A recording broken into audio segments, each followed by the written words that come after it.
Introduction.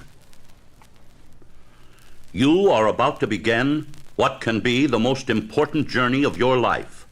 There will be no actual trains, ships, or planes, yet this excursion on which you will discover life's riches will be more vivid and real than any journey you have ever taken, and one you will never forget. Attaining success is not a destination. It is a journey, and you start the journey the moment you determine to be a success. This means that it isn't necessary to reach the pinnacle of success before you begin enjoying it. You gain happiness after taking the first step toward success. This is a little understood fact. You are a success the moment you start on the road to success. Therefore, you do not have to wait until you have money in the bank nor the bills paid before you are a success. You can be a success right now. Since success is a journey, not a destination, this presentation will take the form of a narrative in which the journey you're about to take will be described, the journey you are taking and the journey you have taken. Ben Sweetland, dynamic author of the best-selling book I Will, from which this recording is adapted, suggests that from this moment on, you listen with a selfish ear. By that he means absorb the secrets of health, wealth, and happiness as though they were being revealed to you alone, for they are your personal property the moment you put them to use. Merely knowing that you can do something is not enough. You must determine that you will do it. And there is one other factor which completes the success triangle, a plan to be followed through in carrying out your determination to succeed. The triangle has three sides. 1, know that you can be a success. 2, determine that you will be a success. 3, develop a plan of action based on an understanding of the resistance between you and your objective. Mapping your journey. Since we have learned that success is not a destination but a journey, and that we are about to embark on such a journey, it will be wise if we begin by mapping our expedition.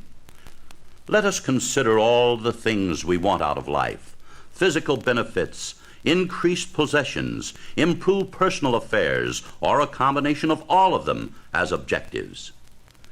And we will think of these various objectives as stations or stopovers which we'll visit on our journey. Logically, the first step in any journey is deciding where we wish to go. If you're a man, you may have envied other men who, through their success, are able to provide their wives and families with the comforts and luxuries of life. They live in fine homes and they can afford servants. They drive the best automobiles. Both they and their loved ones dress well. There's always plenty of money for travel and for their children's continuing education. If you're a woman, you may have cherished dreams of a successful career, perhaps as a successful writer or designer, or you may have visioned yourself as a brilliant and dramatic actress in the theater, motion pictures, or television. Or possibly you've harbored a secret desire to develop such a radiantly magnetic personality that you can and will attract the type of man who will provide you with the better things of life. Now let's list the objectives we intend to bring into being. For your possessions, you may wish to have a new home, specifically designed and attractively furnished. You may also list a new automobile, a large wardrobe, financial security, and freedom from debt. Your intended physical benefits probably include better health, less or more weight, better memory, ability to master habits, and general peace of mind. As for your personal affairs, you may yearn for the genuine respect of everyone you know, the quality of leadership, and for a prestige job. Keep this list handy and review it several times every day. Read it carefully, not with the feeling that you're wishing for the listed objectives, but that you're actually reviewing a list of blessings that are about to become realities. Following these instructions, will mean that perhaps for the first time in your life, you will design your future according to a plan. You will find to your astonishment that you can and will acquire the money you need for the kind of life you've envisioned. Your health will improve. You'll grow more youthful regardless of your present age. The evidence will be in your face as it reflects the beauty of your thoughts. All of the foregoing considerations are part of mapping the journey you're about to begin, a journey into a land of adventure, accomplishment, and above all, happiness. Preparing to start your journey. It's time to pack your bags. And remember, what you take with you will have a definite bearing on how much you'll enjoy your journey. Let us imagine some kind of super conveyance which is ready and waiting to transport us from a land of drudgery, disappointment, and a miscellaneous assortment of disconcerting problems. It will take us into a state of fulfillment where we no longer wish, we accomplish. It is a state where a desire does not mean an empty hope, but rather a mental directive indicating that which will add to your happiness and which will be yours as soon as you apply the principles. Can you imagine any more pleasant state of affairs? A moment ago I said it was time to pack your bags. You may logically ask, what kind of bags? Well, as far as material baggage is concerned, you will start your journey with nothing more than the clothing you're wearing right now. But you should bring with you many things of far greater importance than wearing apparel. The proper mental attributes are definitely necessary on this journey. The first of these is an I can spirit. There's no rhyme nor reason in trying to do anything unless you know you can do it. So I can is the first personal characteristic to be packed into your traveling luggage. You may say, suppose I don't have that particular characteristic. Does that mean I can't go along on the journey? Of course not. Acquiring an I can personality is far easier than you think. Positive thinking is all you need to realize that you can do almost anything you really want to do. A shortcut to that kind of thinking is explained in detail on a popular recording just like this one. It's titled, I Can, by Ben Sweetland. The second characteristic you must definitely carry with you is an I will determination. The most essential elements in building an I will consciousness are these. First, be happy. Second, have an incentive. Third, know the resistance you must overcome. Fourth, have a plan of action. Fifth, overcome procrastination. Sixth, be ready to start and start when ready. 7, make continued progress. Think about these elements for a moment and you'll realize how important they are to you and your progress. Before we start, it may help to visualize your journey's objectives if you give them tangible representation. Here's one way to do it. Get yourself a good-sized scrapbook, and if you're handy at lettering, print these letters on the book's cover. M-J-I-T-L-O-A-A-H. It won't mean much to anyone else, but you'll know that M-J-I-T-L-O-A-A-H is the title of your projected trip, and that it means my journey into the land of abundance and happiness. Then make the scrapbook an exciting picture story of the objectives about to be yours. Paste in pictures of the new home you want to own, the new car that will be yours, new clothes, and all the other evidences of the success that you will achieve. It's a good idea to keep that scrapbook readily available for repeated inspection as you travel. We are ready. Let's go. A multimillionaire was once asked about his greatest thrill in achieving success. Was it when you acquired your first million? Queried the interviewer. No, the rich man replied. It was not when I had money. The biggest thrill was when I began to make money.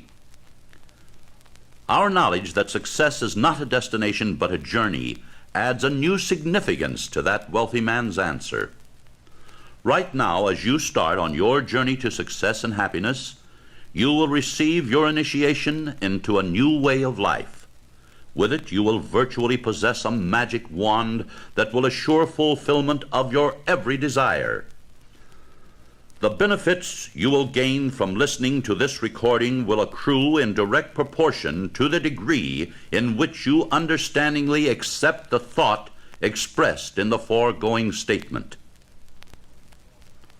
As you begin to move forward on your journey, you are naturally happy in the thought that you have left all unpleasant memories behind. Doubts, fears, self-pity, and thoughts of limitation have been discarded and denied. Conversely, memories of your love and friendship for others is going with you. From now on, you will enjoy the privilege of being able to do for them the countless good things you've always wanted to do. In presenting these truths, Ben Sweetland is not suggesting that you do anything he has not personally experienced. Prior to reaching the age of 50, Ben Sweetland and his wife lived in quite humble circumstances. One day, while contemplating the marked difference between success and failure, it dawned upon him that the principal difference is that one person thinks in terms of "I can," while the other one is influenced by the negative thought, "I can't." You are a success right now. You don't have to wait until there's money in the bank and your bills are paid before you're a success. You are a success the moment you acquire a success attitude. Armed with that realization, you can achieve almost anything you desire. As you begin to move forward on this most meaningful journey of your life, fill your mind with thoughts of success. See yourself as a success. Success, as you know, means the achievement of anything of value to you. You can become a successful singer, musician, painter, writer, lawyer, doctor, architect, or achieve success in any other field you choose, as long as you know within yourself that you will succeed. Happiness. Although every station you visit on this journey will be a rich and rewarding experience, none of them will exceed in importance the one you're now reaching. It's called happiness. It is possible to achieve a reasonable degree of success in life without being happy. Psychologists have determined a number of reasons for such a contradiction. However, success without happiness is not the life for which we are striving.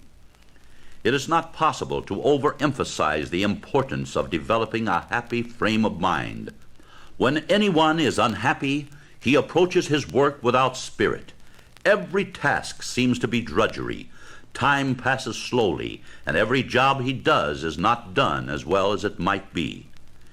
In seeking self-improvement, do so with a happy mind. A certain man attempting to find success and happiness complained that he had read every one of the recognized self-help books and had failed to get anything worthwhile from any of them. When he was asked whether he had read the books in a happy frame of mind, he replied, "How can I feel happy when I have so many unsolved problems?" Questioned further as to whether such gloomy thoughts helped solve his problems, he admitted frankly that they didn't. A knowledgeable friend gave him a copy of Ben Sweetland's book, "I Can," and told him to read it with happiness in anticipation of the good he would realize from this source. The man followed his friend's suggestion. Now, several years later, he heads a prosperous business and his future is secure. It's a psychological fact. Happiness helps you to accept the good. Gloom causes you to reject it. Unhappiness has many different causes. Through a greater understanding of these sources, we can oftentimes avoid the unhappy results. Some of the principal causes are a guilty conscience, self-pity, envy, selfishness, timidity, worry, or lack of religious convictions. If a guilty conscience is causing your unhappiness, do one of two things. If at all possible, correct the condition which causes you to feel guilty. If that isn't possible, forgive yourself for the thoughtless mistake you have made and profit from the experience. Most self-pity is a hangover from childhood, when we were young and overabundance of sympathy was showered on us in every physical or emotional crisis. Now, as adults, we have fewer relatives or friends to extend sympathy. Consequently, we do the next best thing and feel sorry for ourselves. The best antidote for self-pity is to count your blessings. Envy is another major enemy of happiness. But if you've been nurturing envy in your heart, you will lose it on this journey. Selfishness, just as the term implies, means inordinate concern with yourself. You can overcome selfishness by giving. It is a fundamental law of nature that the more you give, the more you get. Therefore, the only way to gain happiness is to give happiness. Worry is a mental picture or projection of something you do not want. On our journey, concentrate on the things you do want. Worry can't exist when you think positively. And finally, remember this: a sincere religious conviction will supply the greatest happiness and peace of mind you will ever know. Enthusiasm. Ralph Waldo Emerson said, "Nothing great was ever achieved without enthusiasm."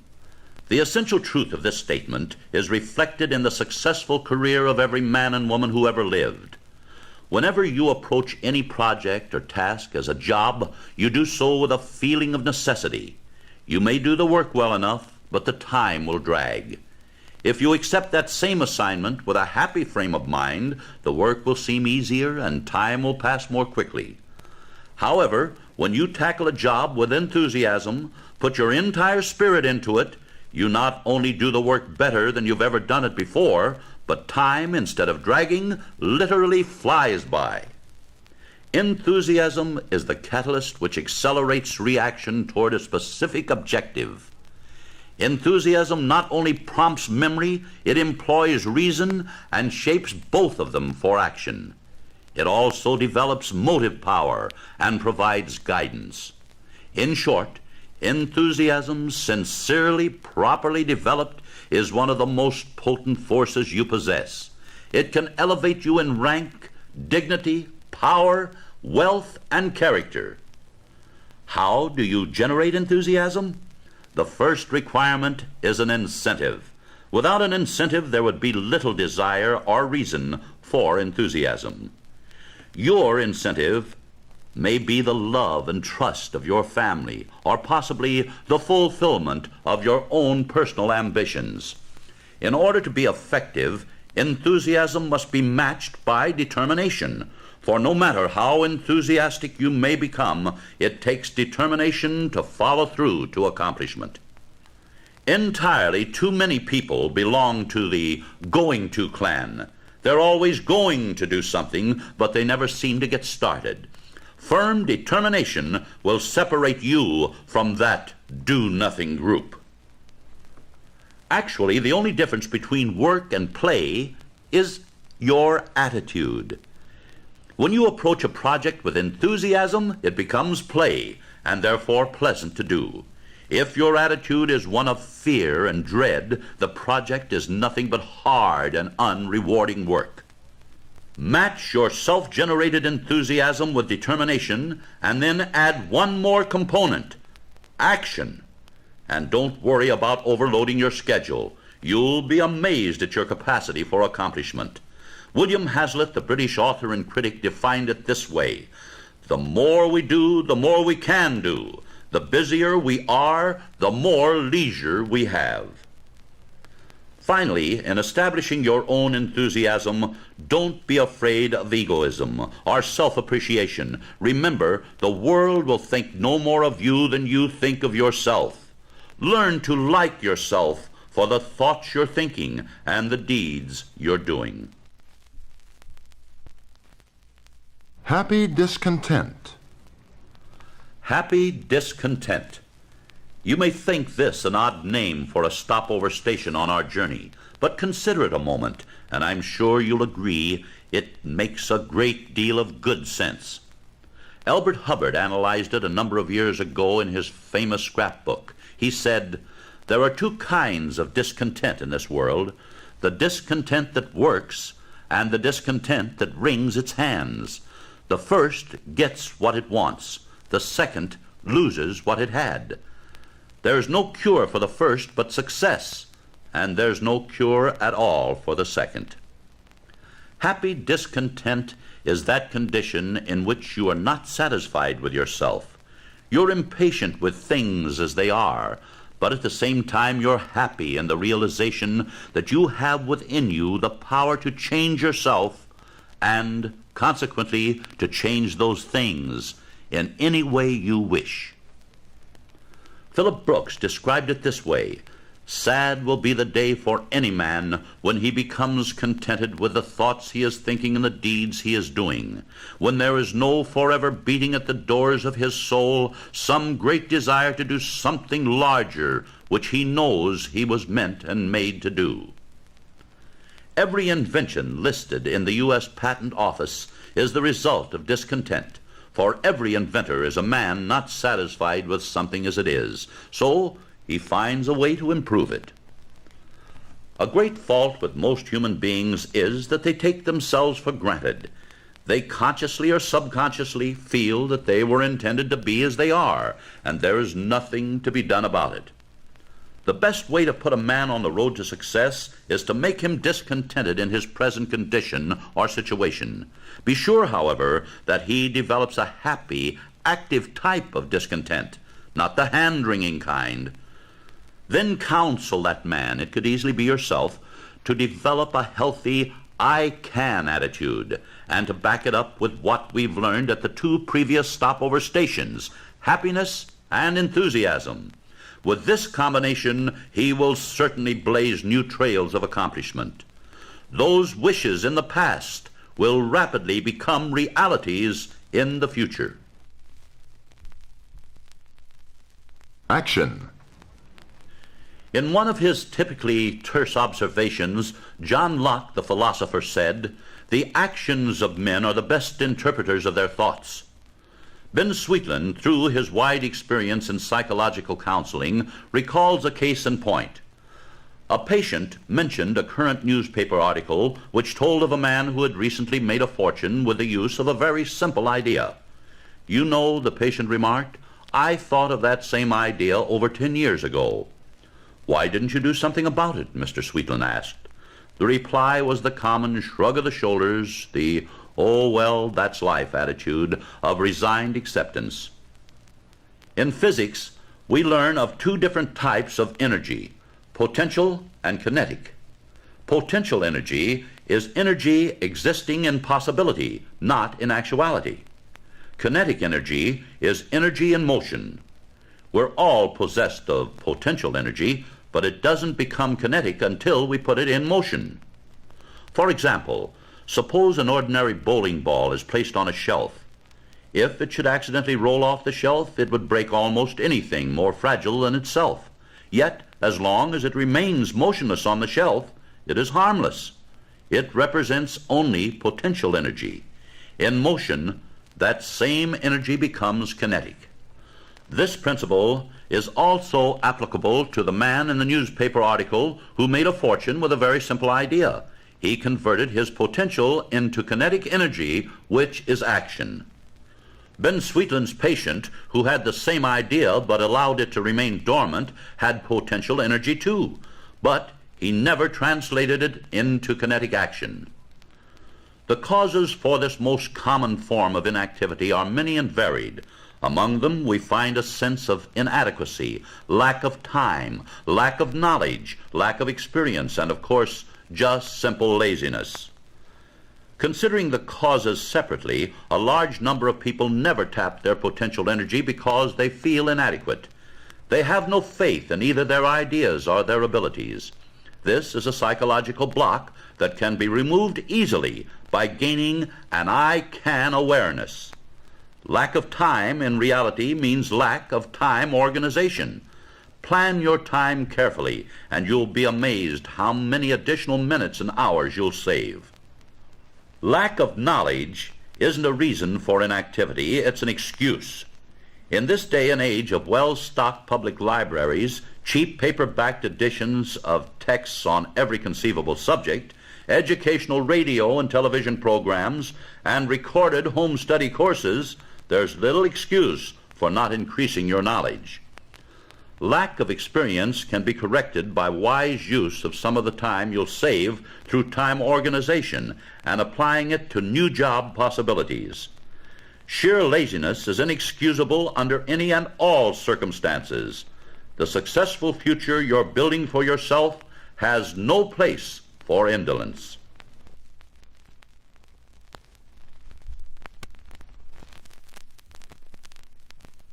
Continuity. The name of the last station we visited was Action.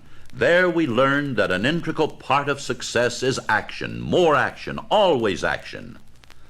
The name of this station is Continuity, the natural and logical corollary, continuity of action. The great German poet Goethe gave utterance to a timeless truth when he said, "He who moves not forward goes backward." We all know that nothing stands still, nothing remains the same. The essence of life itself is sustained action. However, there is one important point to remember in all action that leads to success. Do not get yourself in the frame of mind where you feel action is based on necessity. It's possible under pressure to spur yourself on to do things, but you seldom reach great heights of accomplishment that way. Your work is not as good as it might be because you've taken no real pleasure in doing it.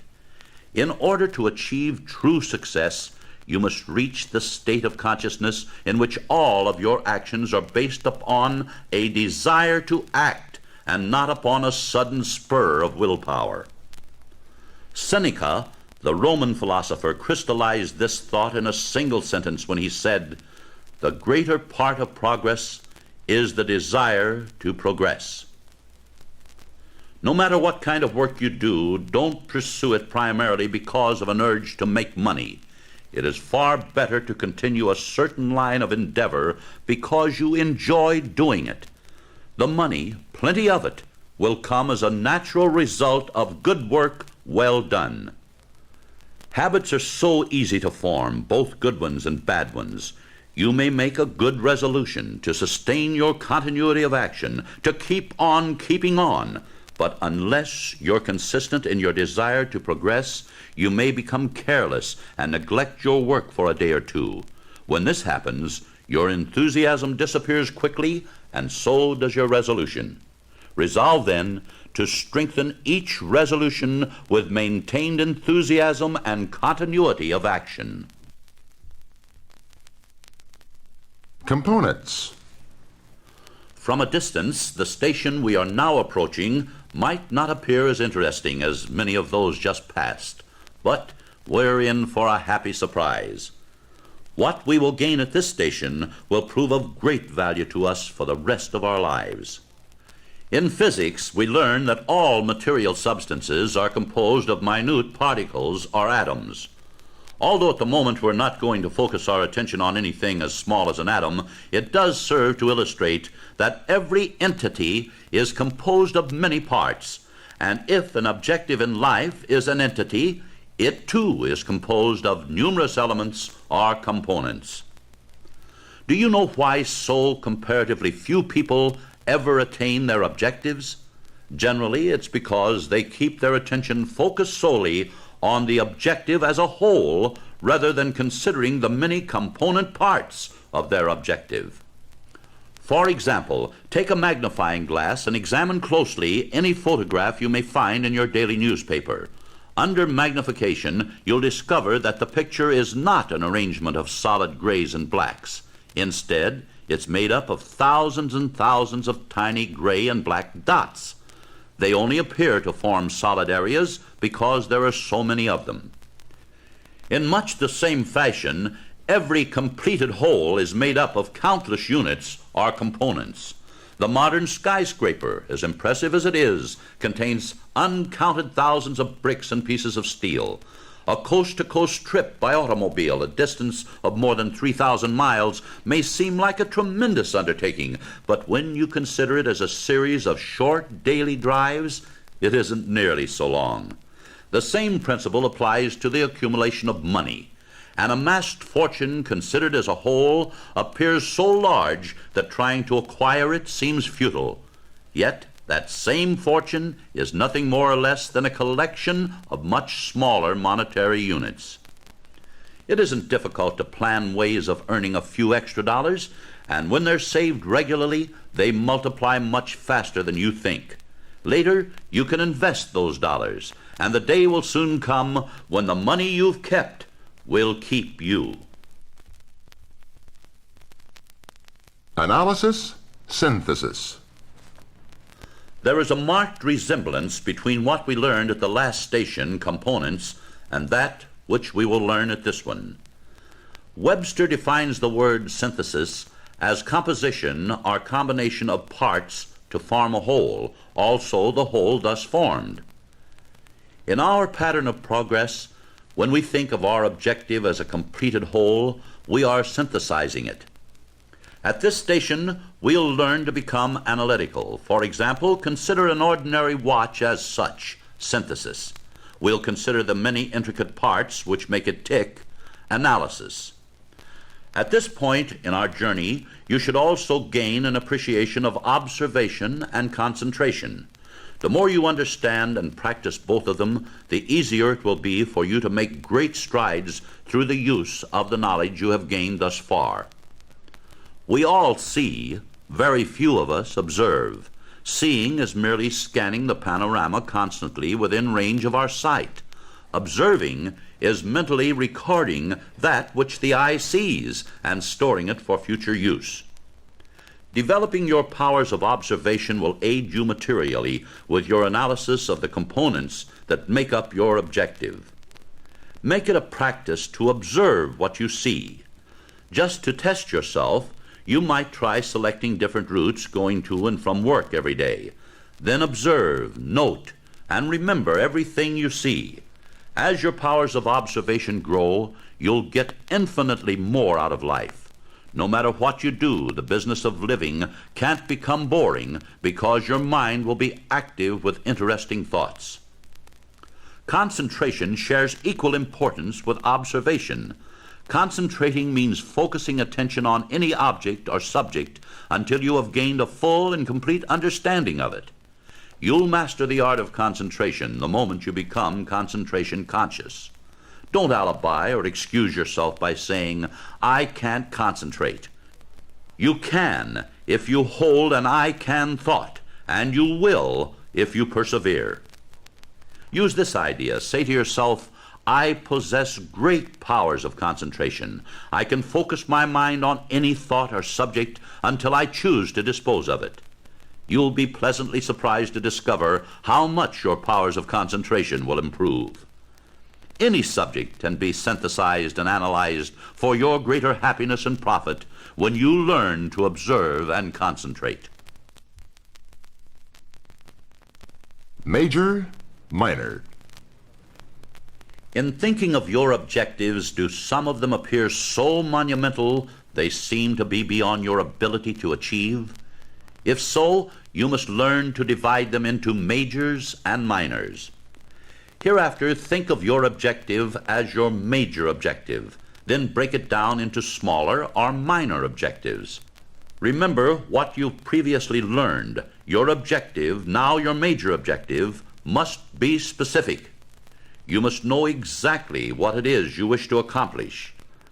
Now take your first minor objective, and until it is attained, give it the temporary rank of major. Lay aside any thoughts you may have regarding any succeeding minor objectives. You are concerned only with the first one. Now consider all the resistances that stand between you and the attainment of that objective. Formulate a plan to remove them, and once that is accomplished, use the procedure with the next minor, temporarily major objective. As a hypothetical case in point, suppose you are a small manufacturer. Your major objective is to produce a new product, place it on the market, and gain national distribution. Your competition would probably be similar products with established distribution and huge advertising budgets. The prospects of success, judged solely from this point of view, would seem rather dubious.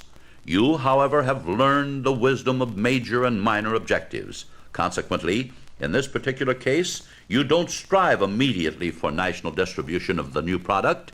Instead, you arrange first for local distribution. Once this objective is attained, you move forward to the market bounded by your state.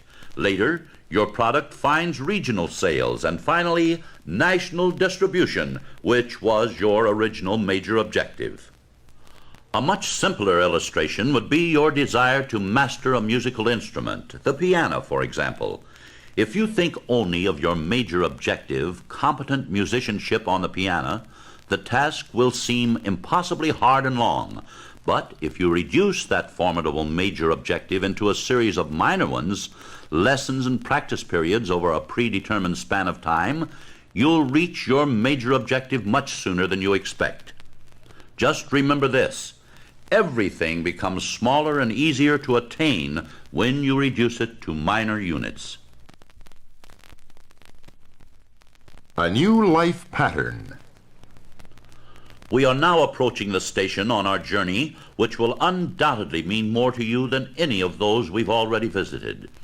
The reason is because the accent is on you. Here, through concentration and your new I can attitude, you'll acquire all of the laudable characteristics you admire in others. You'll now begin the construction of an entirely new life pattern. You will be the master of yourself. Probably the greatest difficulty anyone has to overcome before acquiring self-mastery is the acceptance of the realization that he can master himself. Psychological studies made of those who suffer from fear, timidity, and sense of inferiority clearly indicate that most of those people have no idea they could react to life in any other way. But regardless of anyone else, you, from this moment on, are going to see yourself as you want to be. And since the process may require some change of habit, it will be accomplished sooner if we break it down into steps. Step number 1. Begin now to think of yourself and see yourself as you'd like to be. Don't resort to wishing. Imagine yourself as being your own master under any and all circumstances. See yourself in the presence of others with perfect poise and self-assurance. Know that others like you because you like others. Step number 2. Since it is true that you are what you think you are, it will be necessary to change the mold pattern of your thinking if you are to alter the effects of your thinking. Hold this thought: I am master of my being. Keep it uppermost in your mind at all times. Repeat it over and over again when you awaken in the morning, frequently during the day, and especially before retiring at night. Step number 3. Do not watch for results. If you do that, it will indicate doubt as to the efficacy of the principles you're using. Instead of looking for results, know that they are there. Your new positive mental picture will begin growing immediately. In acquiring self-mastery, don't overlook the elimination of habits you'd like to overcome. For example, if excessive smoking, drinking, or gambling have been holding you back, don't think defeatedly, I can't stop that habit. Concentrate on the fact that you are the master of yourself and that you can stop any habit at any time. Under those conditions, you'll find that you will stop, and without either mental or physical travail. Your first plateau. We've arrived at your first plateau, but we won't remain here very long. We'll stay only until we become thoroughly accustomed to the many blessings and possessions we've acquired on this journey. Right now, we are ready for a great transition. Our self-made Shangri-La is one that is definitely real to our mental selves and clearly visible to our mind's eye. Our physical eyes see the same environment we saw before we started on the journey, the same house, the same wardrobe, the same occupation, and the same financial situation. But our attitude toward all of our physical possessions of the past has changed completely. Any feelings of discouragement or self-pity we may have held have vanished. We know a new confidence that we never had before, because we now have a clear vision of the kind of life we want, the life we know will be ours. In your position as our honored guest and passenger, you have learned that you can accomplish great things, and you have resolved that you will accomplish them. This realization, however, would not be complete unless you add another great truth. The word will has an indefinite aspect. You may decide that you'll do a certain thing, but the time for action is not fixed.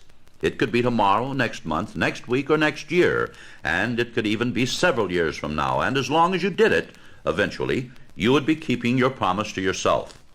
But by the very postponement of action, you're denying yourself the realization of everything you seek. Begin today creating a mental pattern of yourself as one who does things now. Know that after you choose an objective and your reasoning faculties determine it is one you can attain, you will make a start as soon as possible. Picture yourself as synonymous with action. You'll soon reach a point where it will be impossible to waste time in beginning any course of action that will result in your ultimate good. New trails to blaze.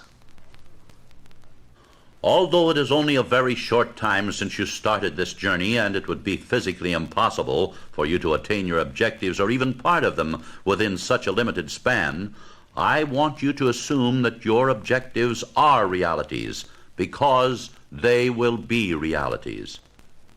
When you first began mapping your journey, you started thinking in terms of material things which you felt would make you happy. It seemed as though you had encompassed everything. But remember the axiom, nothing stands still. It either moves forward or backward. As long as you remember this, you can't possibly go backward. Then, with your estate well established, your future secure from a financial standpoint, you'll naturally give consideration to those phases of life which will keep your interests alive always. For after your objectives have been fulfilled, you have the golden opportunity to do some of the things you've always wished to do. Maybe you've envied people who have developed musical talents. Wouldn't it be fun to take up some musical instrument and to become proficient as a musician solely because you wanted to do it? Or there are several other arts which you might find equally satisfying. Men such as Sir Winston Churchill and Dwight Eisenhower have found painting to be a tremendous source of creative enjoyment. Perhaps you too might enjoy expressing some of your ideas in color. Another personal satisfaction is writing. Some of the best composition of both fiction and non-fiction has been written by men and women in their senior years. You might enjoy it. There's only one way to find out. Try it. The journey which you're just completing will never return you to your former way of life. It is the beginning of more abundance and happiness than you have ever known. Retrospection, inspection, anticipation. Up to now, we have been concerned with the past, present, and future by changing thought patterns established in the past. We are aware that our actions in the present will bring the type of future we desire. It might be well, however, at the close of our journey, to consider the past, present, and future specifically, that is, their relation to each other. There are two distinct phases of the past, material and memory. Every material possession you own is from the past. The house where you live, the clothes you wear, the car you drive, and the food you have on your pantry shelves. Memories of the past are sometimes disconcerting. Actually, everything of the past should be considered constructively. Your material possessions are just stepping stones to better possessions that you will acquire in the future. And by the same reasoning, memories of past experiences should be considered principally as lessons for the future. The journey we've just completed started in the past and ended in the past, but it will prove to be the most important expedition you've ever taken. You've revised your viewpoint of life completely. You now know beyond any doubt that the future is of your own making and that you can alter it to suit yourself. Your present is an extremely fine line separating your past from the future. Your actions during the present were directed by thoughts of the past and will conclude in the future. The future, of course, must be your principal concern. Most people exist from day to day merely letting things happen to them. But those who have completed this journey will live a happy and prosperous future because it will have been planned.